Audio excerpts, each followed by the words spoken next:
Oh boy, this is a level guide that I haven't been looking forward to making. Ever since its release, R7D1 has had numerous game-breaking bugs in it that can instantly bring your run to an end. And sadly, even to the day of me recording this video, the level is fairly buggy. It's not quite as bad as it was before, but it is definitely still far from perfect. However, we're not here today to talk poorly about this level or try to roast the devs and testers, because that's just simply not what we do here on this channel.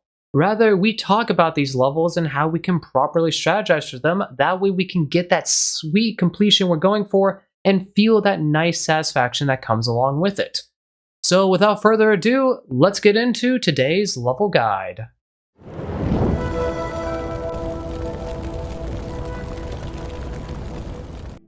Hello everyone, Professor Scaly here, and welcome to the R7D1 level guide. For this level, I recommend you bring with you a bio tracker and 3 sniper sentries. As you can see, we are packing some serious heat for this level.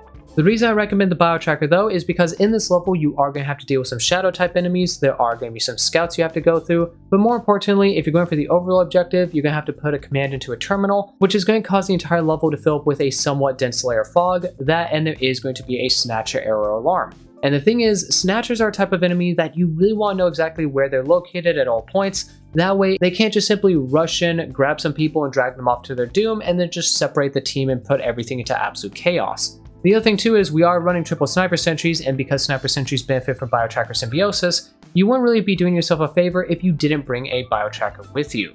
As for the triple sniper sentries, the reason we're bringing these is because we need a lot of ammunition this level. That snatcher error alarm is going to be draining our resources like crazy, so when we get to some of the alarm sequences that we have to deal with in this level, we might not have quite as much ammunition in our guns to deal with the hordes of enemies coming after us as we'd like to. So instead of having to worry about being low on ammunition, we can just strategically plop down our sentries and let them deal with most of the enemies. As for why we're bringing sniper sentries and not burst or shotgun sentries, it's because we want high damage sentries, since there will be a point where we have to deal with a fair amount of chargers, and burst sentries and shotgun sentries aren't the most effective at dealing with them. And we also want sentries that are fairly ammo efficient, that way we don't have to worry about grabbing literally every single bit of tool refill throughout the entire level, which none of the other sentries are nearly as efficient as a sniper sentry when you have bio tracker symbiosis activated. As for why we're not bringing a mine deployer or a C-foam launcher, that's just because I don't really find these things to be that useful when I'm going for an overload completion. Yes, there is a moment or two where a mine deployer could definitely help out quite a bit, but you can very easily find 1, 2, sometimes even 3 explosive mines in the overload sector alone, and the moment where I find the C-foam launcher help out a lot, that entire portion of the level we ideally skip over when we're going for an overload run, as I find it's too risky to go down that route. So if you are going for an overload run, do try to stick to this loadout unless you have a very solid reason to bring something else. But if you are going for a main objective only run, you can definitely swap 1 or maybe even 2 of the sniper sentries for a C-foam launcher and or a mine deployer, and you should have no trouble whatsoever. As for your weaponry, I would recommend that you bring in some high damage weapons for your secondary ones, since you're going to be shooting a lot of snatchers throughout this entire level. So things like the high caliber pistol, the shotgun, the choke mod shotgun, or even the sniper rifle can help out quite a bit. I would just say that if you want to bring a sniper rifle with you, make sure you're a good shot and you have some experience at shooting at snatchers, as they are pretty quick and it can sometimes be awkward actually hitting them in their weak spot with a sniper rifle without missing 1 or 2 of your shots. As for your primary weapons, just take whatever feels nice to you, and that is good for dealing with things like strikers, shooters, shadows, and chargers, and you should be pretty a-okay for the entirety of this level. Dropping down into level, you'll see that your main objective is to deliver the HSU Neonate that is in the drop pod with you and take it all the way to zone 194, and you're going to be starting this level off inside zone 191. In here, along with the resources and enemies, you can expect to find the one and only bulkhead key in the entirety of this level, as well as the door controls and the doors to the overload and main objectives. So just clear out all the enemies, collect the resources, take the HSU Neonate to the northern end to the security door zone 192 and just leave it there, grab your bulkhead key, and then head over to the door control. Normally at this point I would tell you, if you're only doing the main objective, just jump to the time that you can see on screen, that way you can skip the overload explanation. But since the overload objective is not all that long and there are some very important things to take note about it if you are planning on going for the overload objective, I'm just going to tell you all to sit tight and stick with us, as this will only take a few minutes to explain. So let's head over to the overload bulkhead door to zone 312. This is just an open door, there are no scans tied to it. And once you head inside, you'll be able to see that your overall objective is to put a special command into a terminal that will be in the zone with you. Zone 312 only consists of 2 rooms, the small room that you enter in and then the bigger room that's connected to it. And throughout these 2 rooms, you can expect to see a lot of regular strikers and shooters, as well as potentially some giant strikers, and anywhere from 0 to 3 regular scouts. So go throughout the zone, be very cautious, especially if you get all 3 scouts in the second room, clear them all out, grab the resources, and keep an eye out for some explosive trip mines, as I've always been able to find at least 1 or 2 of them inside this zone, and you'll definitely want at least 1 for an upcoming alarm to make it quite a bit easier. Well, once you have all of that taken care of, you can head over to the terminal and then put the command into it, and once it's done, the overall objective will be completed. The thing is though, this is going to cause 3 different things to occur. The first one is that the security door to zone 192, aka the main bulkhead door, is going to automatically open up since there is no other bulkhead key in the level. The second thing is that the entire level is going to fill up with a somewhat dense layer of fog. In some sectors, it's pretty easy to see even through this fog, but in some other ones, it can actually be pretty annoying due to the lighting. And third and finally, you are going to have a Snatcher error alarm initiate.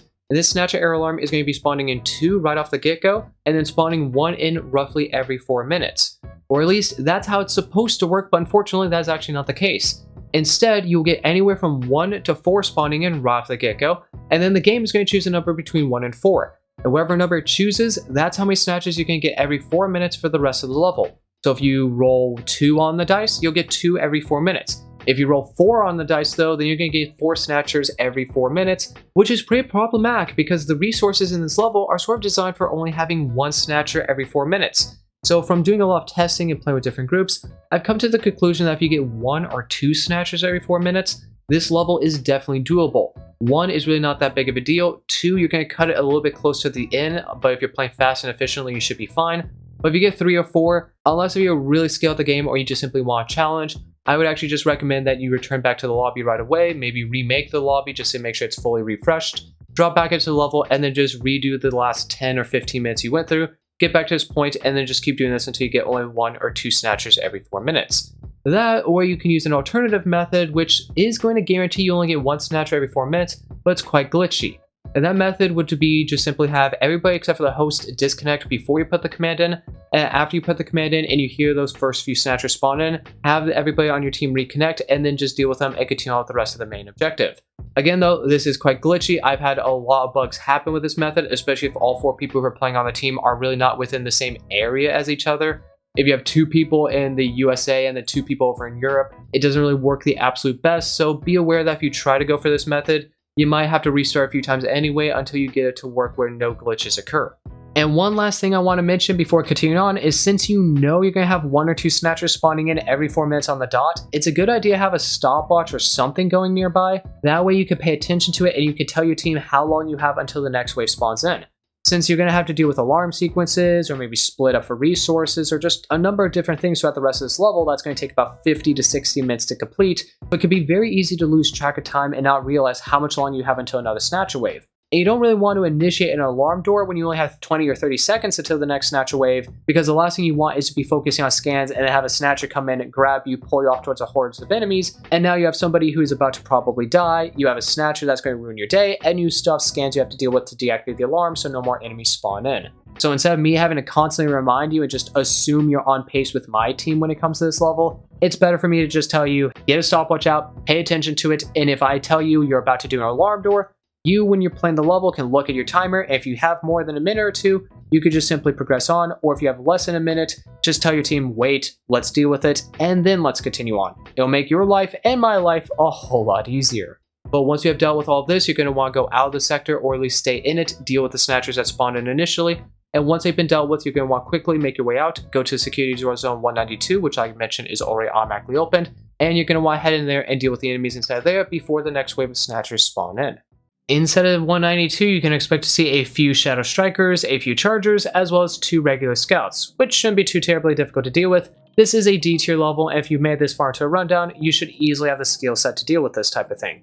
Once all the enemies are dead, you can take the Neonate to the north and into the security door zone 193 and just drop it off there, and then use the nearby terminal to ping the resources inside the zone. Collect those, and then head to the eastern side to the security door to zone 197. We're going to be heading to the east down a side route, making our way to Zone 199 before we go up to the north, because the security door to Zone 193 actually has a Class 10 shadow alarm tied to it. And this can be pretty difficult to deal with because this is a very big room and it takes forever for you to actually finish these scans, and you're going to have to waste a lot of resources. Even with a triple sniper sentry loadout, this is not the easiest thing to do since the biotracker tags on shadows don't last for nearly as long as regular enemies, and sentries don't shoot at shadows unless they are tagged by a biotracker. So instead, we're going to make our way to Zone 199 since in there's a terminal that we can use to actually remove this alarm from the game completely. So when you're ready, you're going to go 197, you're going to activate the security door. There is a full team scan as well as an error alarm tied to it. And this error alarm is going to be spawning in a lot of enemies. I don't know the exact amount of enemies per wave or how often they spawn in, as it's actually pretty difficult to find a precise amount. And I didn't really feel like data mining it, as that's not the type of thing I really enjoy doing. That, and I have no clue how to actually properly data mine. But the thing is about this error alarm is that it can also be deactivated by using that same terminal inside Zone 199. So once you finish this full team scan and open the door, you're going to want to book it as fast as you can. Follow the route that you can see my team taking. Make sure you shut every single door behind you. If you have multiple explosive mines, you could definitely mine some of the doors behind you as you go through. But make sure you save one mine for the big door that is towards the end of the zone, because when you go through this big door and you go up the staircase, you're going to find the security door to Zone 198. And this security door is going to have a Class 4 alarm tied to it. And that big door is the only entrance to the room, so we want to make sure that no matter what, when enemies do break into the room, we have a mine there to blow up almost every single one of them. Once all the scans are finished and the door is unlocked, you can grab the sentries if it is safe to go for them. If it is not because there are too many enemies, then just leave them be. Run up, open up the security door, make your way through 198. Again, just follow my team in the route they're taking, shut every single door behind you. And when you get to the end of it, you'll find the security door to Zone 199. This just means an open security door that has no scan tied to it. Once you open up this door, you're going to want to have 3 people defend near the entrance of it, while one person goes into 199, goes down to the bottom floor, goes over to the southern end, opens up that big door, and then you're just going to climb up the staircases in that room until you get to the top room, and in there you'll be able to find the terminal that you can use to deactivate the alarm. Thing is though, this terminal has 2 commands on it, a deactivate alarm and then another alarm that will initiate a full zone alarm, so make sure you put in the deactivate alarm first and not the full zone alarm. This command, by the way, will only deactivate the error alarm from the security door to Zone 197. This will not deactivate the Snatcher error alarm, so that will still be going on. Once you deactivate the error alarm though, you can deal with any of the enemies that are still alive, go back and grab your sentries, maybe even look for a few resources if you want, or you could just simply come back to 199, grab the resources in here, and then you're going to want to position your sentries throughout the room, sort of like my team is doing. I don't think I actually have footage of me doing an ideal setup, but there are multiple catwalks you could place them on. So there are many different places you can actually put them down. Heck, you can even have them at the top of the room where you're defending, facing down towards just the middle of the room, as that will be able to shoot out a lot of the enemies. Then once you deal with all that, you can put that other special command into the terminal, and that will initiate a full zone alarm, which will open up the security doors to the north, east, and south, so you'll have chargers and even potentially giant chargers spawning from all 4 directions. But as long as you're defending at the very top of the room and you're paying attention to them and the biotracker is tagging these people, you shouldn't have too much trouble with this. If you have a good setup with your sentries, the sentries will deal with most of the chargers for you, so you just have to shoot the few that do manage to survive. And of course, if a snatcher comes in at this point, make sure you deal with it very quickly before it comes all the way up and snatches one person and drags them off to their doom. Once you finish the scan though, you could just deal with the chargers that are still alive. Once they're all dead, pack up your sentries, and then you can quickly head to the southern end of the zone to the security door to Zone 201, because in there will be a pretty fair amount of resources you can grab to resupply. There will never be any resources to the north or to the east though, so don't bother going to those zones. Only go to the south, grab those, and then make your way out. Go back to Zone 198, grab the resources that are left over in here, go into 197, grab the resources that are still in there, and once you have all that, you can make your way to Zone 192, and then head to the north of the security door to Zone 193, as finishing that full zone alarm will deactivate the Class 10 alarm and turn it to just an open security door. So open it up, head into 193, here you're going to be in a long bridge room, there will be a few more resources in here. You could take the Neonate to the far north and end to the security door Zone 194, and at this point we are actually going to split up a little bit, because if you are going for an overload run, you're going to use the nearby terminal to activate the Class 10 alarm that is tied to the security door, as I find this more efficient than going down the other side route. But the thing is, if you are going for just the main objective, you don't have that Snatcher error alarm, and by going down that other route, you could turn this Class 10 alarm into a Class 5 alarm, which may or may not be worth it. In all honesty, there's a lot of stuff you actually have to do to lower this alarm, so I know a lot of people prefer to just simply do the Class 10 alarm, but it wouldn't be right of me to just simply ignore an entire side segment just because it might not be the most efficient thing to do. So at this point, if you are only interested in the overload objective type run, jump to the timestamp that you see on screen, and there we will continue talking about how you could deal with this class 10 alarm.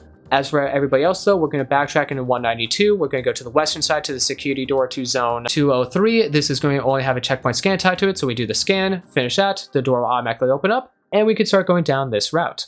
As I mentioned briefly earlier, inside zone 203, there are going to be a lot of regular strikers and shooters, as well as potentially some giant strikers and shooters, and a fair amount of scouts and or charger scouts. So be careful when going throughout here. There are quite a lot of resources in these rooms, but obviously if you wake up every single scout, you'll probably spend more than you gain. If you are doing a main objective only run, obviously, this is a good place for the C-foam launcher, as you can see from a lot of these scouts and charger scouts to make the kills a lot safer for you and your team. But that is obviously up to you and your team if you actually want to bring a C-foam launcher for this part alone. As you go throughout zone 203, you'll be able to find 3 more security doors. One to zone 204, which is where your terminal is to turn that class 10 alarm to a class 5 alarm. However, this security door is locked and requires a key card to get it. And the thing is, this key card will be located in one of the other 2 zones, 205 or 206, which are both open security doors. If you have to go into zone 205, you're going to have to deal with birthers as well as a lot of baby strikers. If you have to go into zone 206 though, you're going to have to deal with tanks as well as, I believe, regular strikers and shooters and charger scouts. So I don't know which one you consider better or worse than the other, but whatever you think is better or you have better success with, better just pray to RNGesus that that's the one you actually get. But once you go into that zone, you can just stealth through. You don't really have to kill the enemies, especially the birther zone, as it might be very dangerous to actually kill those enemies since a lot of the baby strikers are pretty close to each other. But make your way through, collect any resources you can find, and once you have the key card, you can stealth your way back out. Go to the security door to zone 204, open it up as there is no scan tied to it after you put the key card in. And inside zone 204, there will be a fair amount of regular strikers and shooters, as well as roughly 6 scouts, either being regular or charger scouts. And this can be pretty nasty because I believe this zone is only comprised of 3 rooms, so there's a very, very good chance you're going to have multiple enemies as well as multiple scouts in the same room, and that terminal is, of course, going to be located in the 3rd room.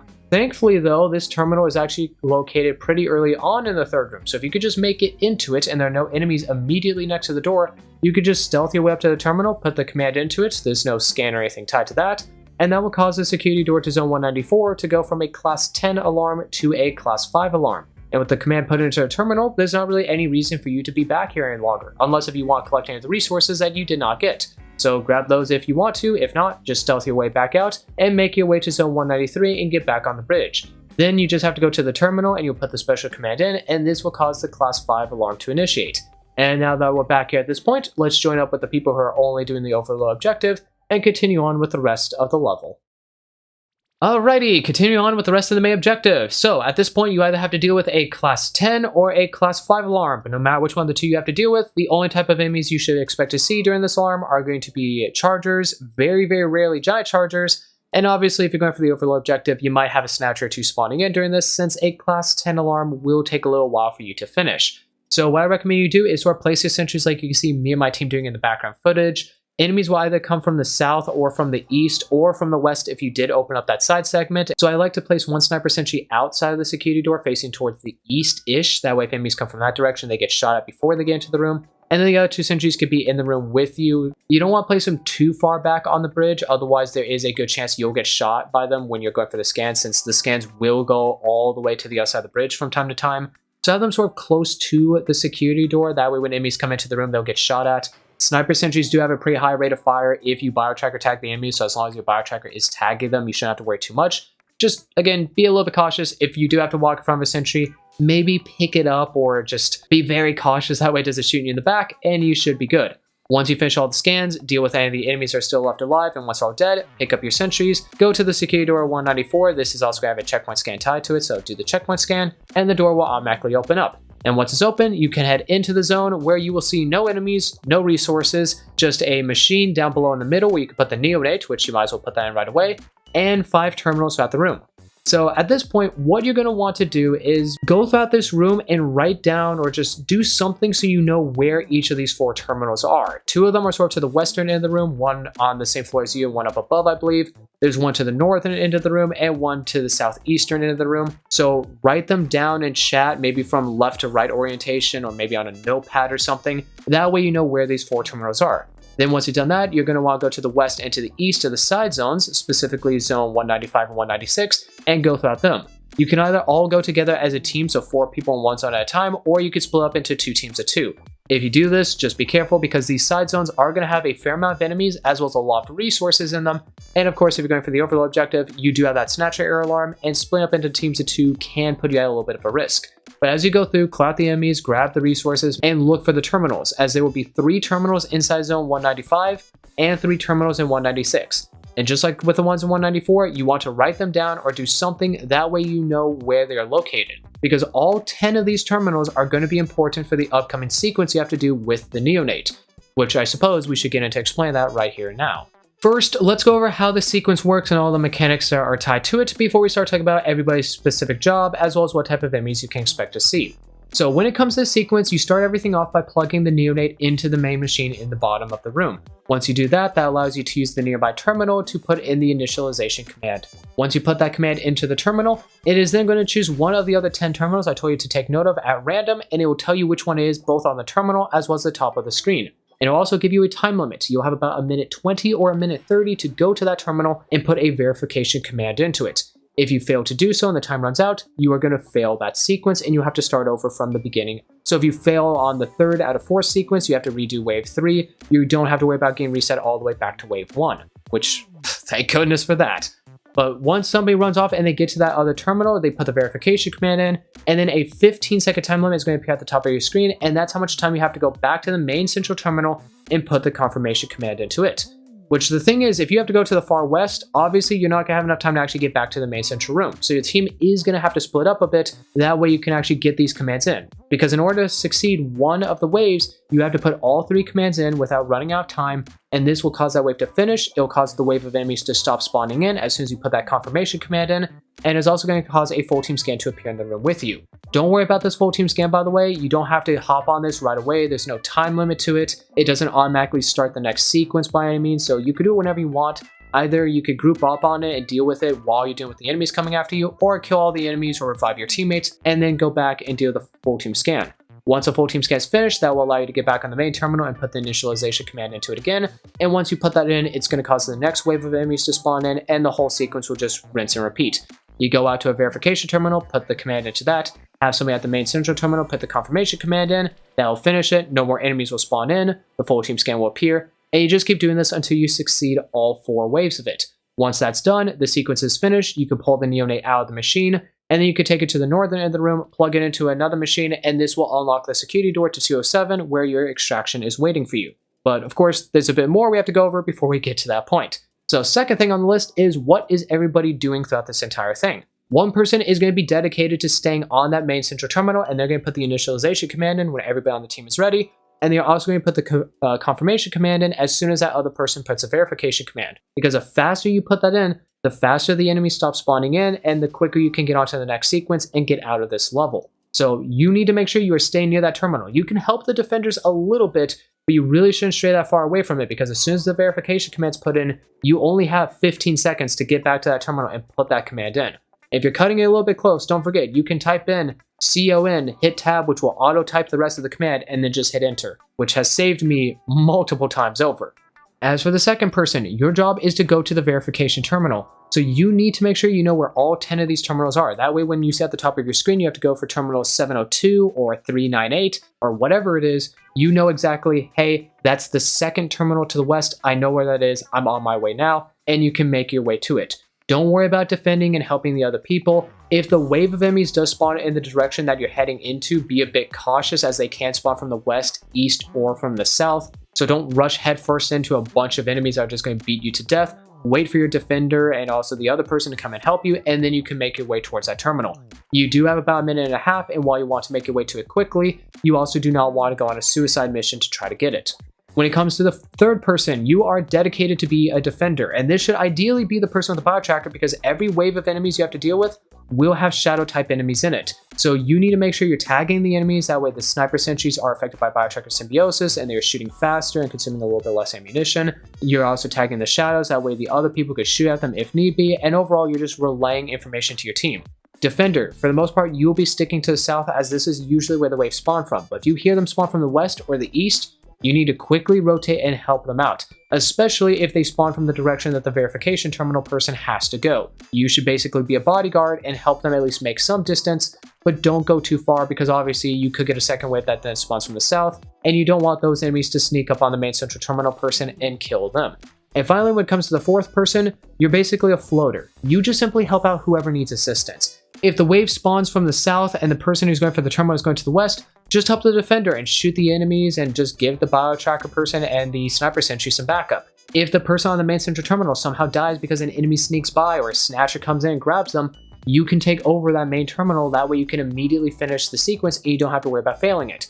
Or if the wave spawned from the west and the terminal person has to go to the west, go and help them out and be a bodyguard and stick with them and make sure they can get to the terminal safely, and then you can go back and help out your teammates in cleaning up the rest of the enemies. You are a very important person and you need to make sure that everybody else is staying alive and they're able to do their jobs properly, otherwise the team is going to fall apart.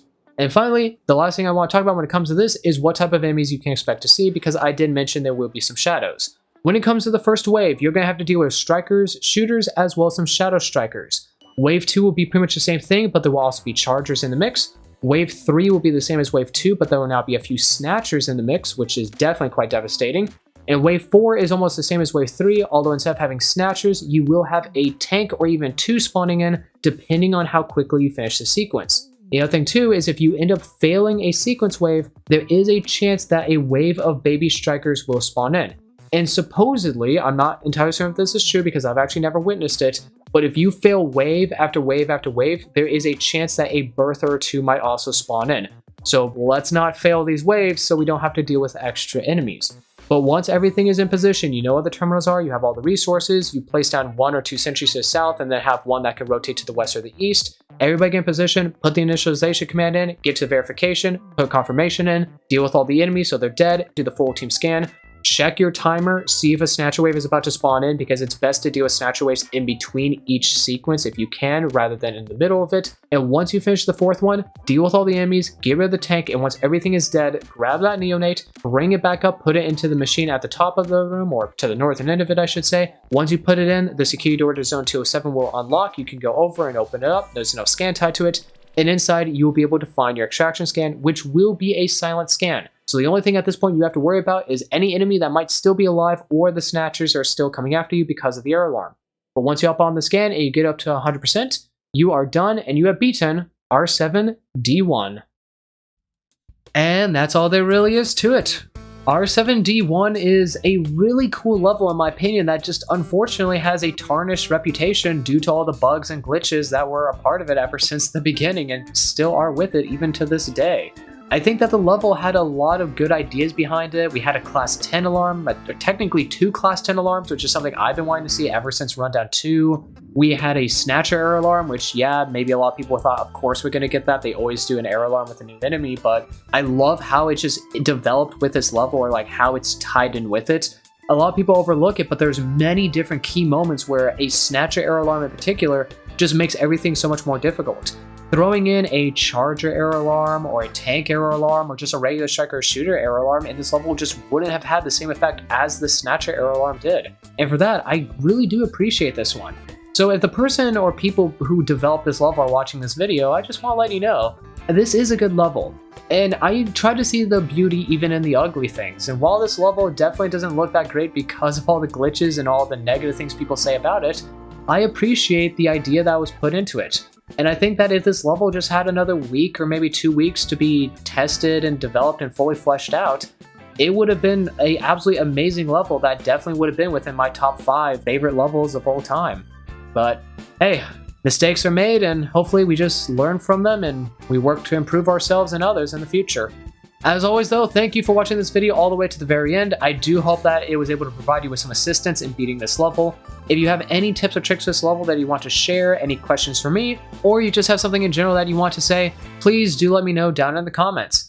Hit that like button if you enjoyed the video, subscribe to the channel if you want to see more from me, and if you want to join the community I'm building, there is a link to my Discord down in the description as well as some other cool links. Among those links being one that'll take you to the official GTFO merch store, which I highly recommend you check out if you're a fellow GTFO enthusiast. Until next time, never tell yourself a level is impossible, even if it is filled with a lot of bugs. And I'll see you all in the next video.